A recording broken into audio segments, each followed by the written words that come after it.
tervetuloa tuohon.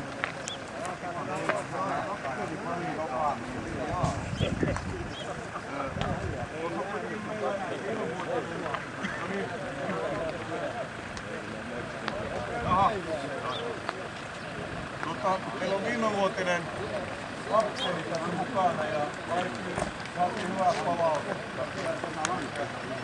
Veikko Kenttä viime vuonna hoiti hommaa hyvin ja rauhallisella oletuksellaan laitteli hommia silloin myöskin turvallisesti ja noudattu tämmöistä matkaa. Siltä osin kun me nyt tarvii hoitaa sitä.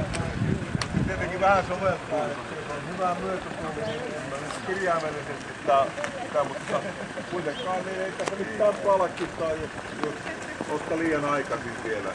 Muistakaa, että Muonioon asti mennään porukassa ja sen jälkeen sitten saa ottaa sen irtiotoon, saa ne mehut puristettua, mitä tuntuu, että on vielä niin kuin jäljellä. 50 kilometriä saa vettä senkin.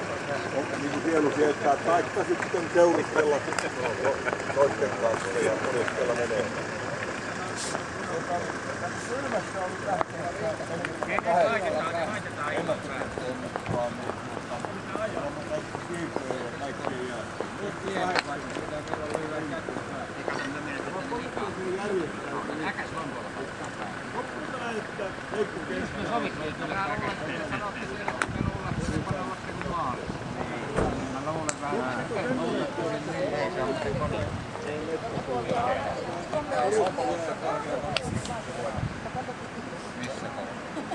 Ennen kuin ollaan perin.